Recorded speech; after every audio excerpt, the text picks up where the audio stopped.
and I find people very difficult. And when I couldn't take it, I went in my room and shut the door. Something happened to Georgia O'Keeffe in the summer of 1946 that nobody talks about. She had reached the peak of her career, making history as the first woman featured alone at the Museum of Modern Art.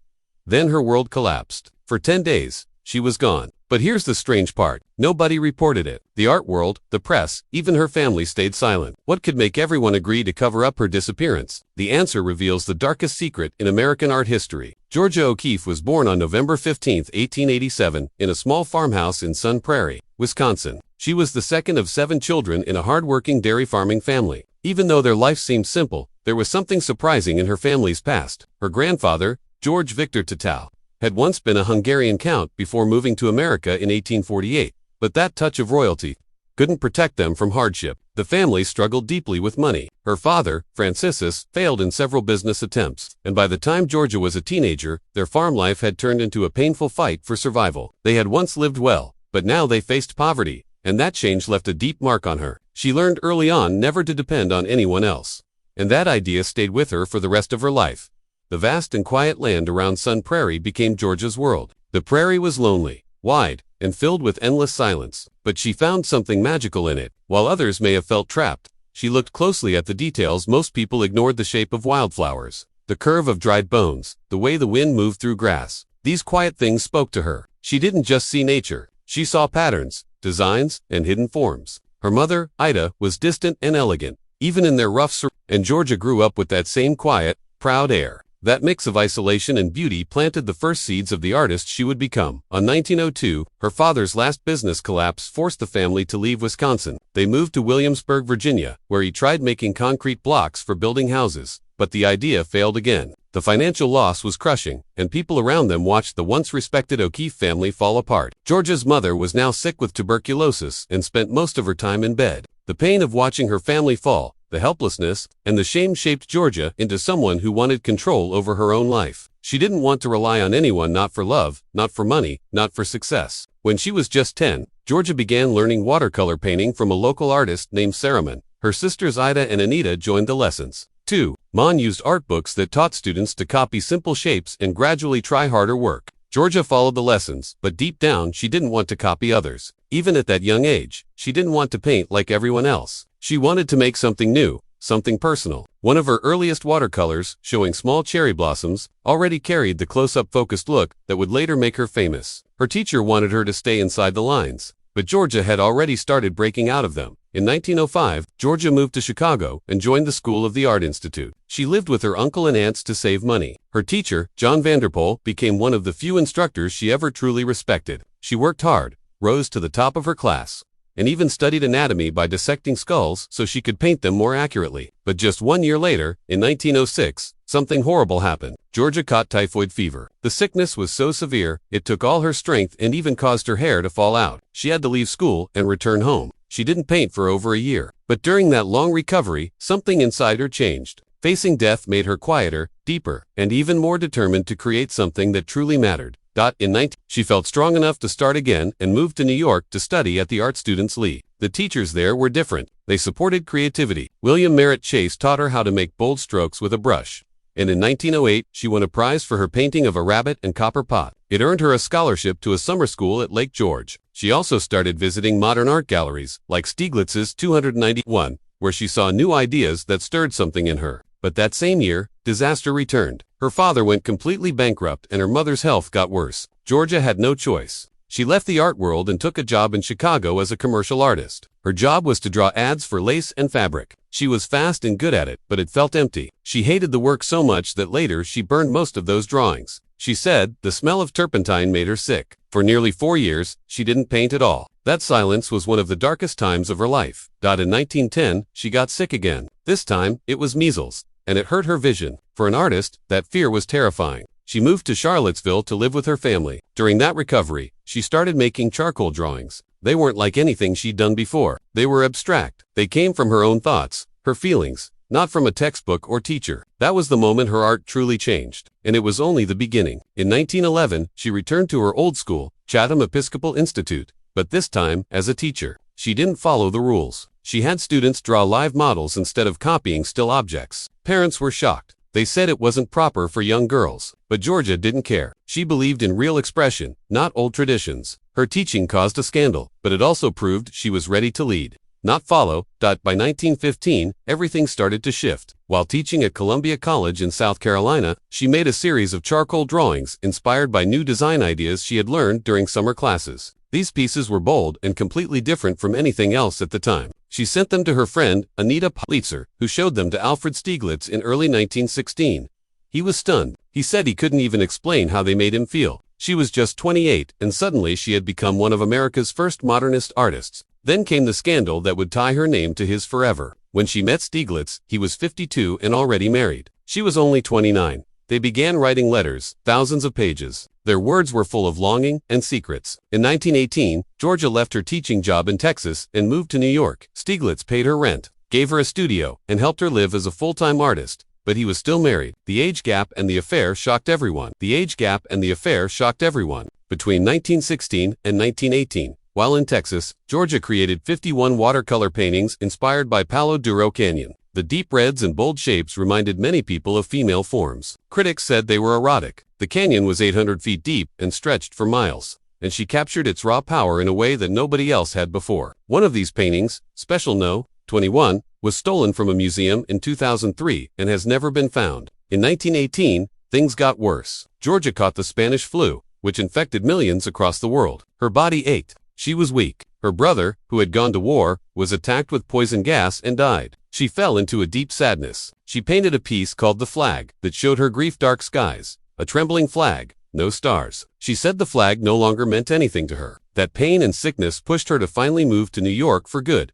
But even there, peace didn't come easily. Starting in 1918, Stieglitz began taking photographs of her. He took over 300 pictures, many of them nude. In 1921, he displayed them in a gallery. People saw her bare body, her hands, her chest. Some were shocked, others called it art. But Georgia later said those photos made her feel exposed, like people saw her body more than her paintings. Still, they helped launch her fame, though not in the way she had hoped. When Georgia O'Keeffe married Alfred Stieglitz on December 11, 1924, it wasn't a fairy tale. It was more like a quiet agreement between two people who needed each other. But it was never simple. He was older, powerful in the art world, and she was rising fast. At first, their strange understanding worked. But in 1928, everything fell apart. Stieglitz started an affair with Dorothy Norman, a married woman 23 years younger than Georgia. The affair wasn't hidden. It was public, painfully public. Dorothy worked closely with Stieglitz, and Georgia had to watch. At the same time, Georgia lost a huge project, a mural for Radio City Music Hall. That loss and the constant humiliation broke something inside her. By 1933, she had a complete nervous breakdown and checked into a hospital. She stayed there for 2 months. During that time, she couldn't paint at all. But before that collapse, something amazing had happened. On January 29, 1923, her solo exhibition in New York shocked the art world. 100 of her paintings were shown. On opening day, 500 people came. She wasn't just another artist anymore. She was a sensation.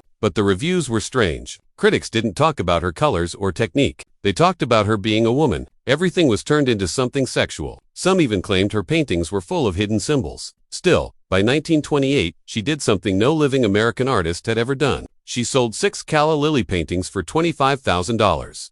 That was a fortune back then, worth about $400,000 today. Some believed Stieglitz had arranged the sale through anonymous buyers to raise her value. But whether true or not, the result was real. Georgia now had money, power, and freedom. She didn't have to depend on anyone anymore. Around this same time, critics started whispering something else. They said her skyscraper paintings were full of sexual messages. In 1927, she painted Radiator Building, Night, New York. It was tall, sleek, glowing. She had painted it from her window in the Shelton Hotel where she lived on the 30th floor. Some critics said the building looked like a symbol of male power. Georgia said that wasn't true, but the attention only grew. Even architectural experts began calling skyscrapers symbols of the American spirit. Her work was now part of a bigger conversation about modern life, gender, and ambition. Then in 1929, everything shifted again. That summer, Georgia left New York and went west. She had been invited to Taos, New Mexico. The trip changed her completely. The land felt raw and endless. She bought a Ford Model A and learned to drive just to explore the desert. She began collecting animal bones she found in the sand. In 1931, she painted cow's skull with calico roses. To her, the bones showed beauty, not death. But critics back east didn't understand. They called her new work bizarre and creepy. But Georgia didn't care. She kept going back to the desert every year. Then came 1932, the year everything collapsed. Her Radio City mural fell apart literally. The canvas peeled, the project failed, and Stieglitz betrayed her again. He gave her gallery spot to someone else. That was the final blow. Her body reacted. Her heart raced. She couldn't stop crying. She was overwhelmed by headaches. By 1933, she checked herself into the hospital. Doctors said she had psychoneurosis, which meant she was deeply depressed, and her body couldn't take it anymore. She didn't paint for over a year. That silence was the darkest point in her life. During this low point, something else happened. Companies began stealing her style. Her famous close-up flower images started appearing in ads. She hadn't given permission. It was a bold theft. Even though she was still recovering, she fought back. She took them to court. It wasn't about the money. She just wanted to protect her art. She won. The money was small, but the message was big. The court agreed that her unique style couldn't be stolen. This case gave strength to other artists and made her even more determined to work in solitude. In 1934, she discovered Ghost Ranch, a vast desert area in New Mexico. She fell in love with it and spent years trying to buy a small adobe home there. In 1940, she finally did. The house was plain and quiet, perfect for her. She added a big window so she could always see the desert. Nearby was a strange area of black hills she called the Black Place. It looked like waves of stone, almost like elephants from far away. Between 1936 and 1949, she visited the Black Place again and again, painting it with fierce energy. In just 2 years, 1944 and 1945, she completed 6 big canvases, a pastel, and 9 sketches. It was one of the most creative periods of her life. By 1940, she had already painted more than 200 New Mexico landscapes. But one mountain became her favorite. It was flat on top and stood alone. Its name was Cerro Pedernal. She called it her private mountain. She once said, "God told me if I painted it enough, I could have it."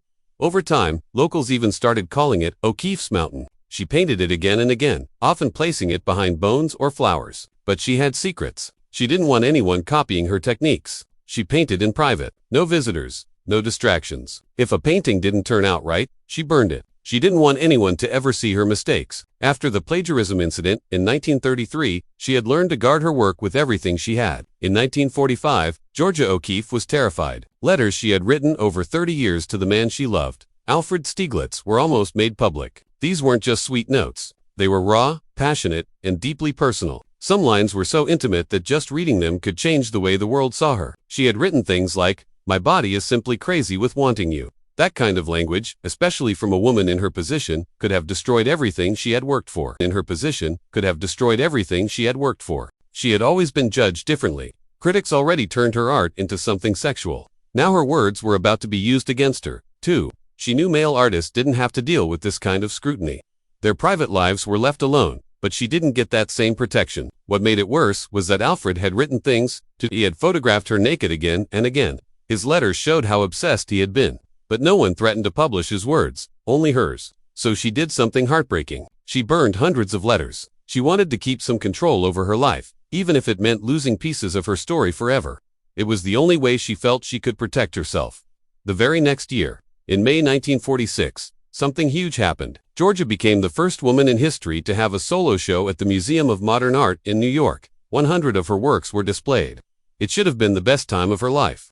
But just 2 months after the show opened, tragedy hit. Alfred died suddenly of a stroke on July 13, 1946. She was devastated. She barely spoke to the press. She couldn't even bring herself to promote the exhibition. On top of that, 3 of her paintings were stolen from the show. They were never found. It was supposed to be a celebration of everything she had accomplished. Instead, it felt like her world had fallen apart. In 1950, Georgia left everything behind and moved permanently to Abiquiu, New Mexico. She wanted peace. But even there, she pushed herself harder than ever. In 1965, she created a painting so big it stretched 24 feet wide. She called it Sky Above Clouds 4. She worked on it every day, starting at 6 in the morning and painting late into the evening. The garage she used wasn't even heated, and she was always scared that a rattlesnake might crawl under the canvas while she worked. But she didn't stop. That painting would later sell for record-breaking prices. People started calling her one of the most valuable living American artists. But with success came new problems. In the 1980s, fake Georgia O'Keeffe paintings started showing up in galleries. Some were sold for hundreds of thousands of dollars before experts realized they were forgeries.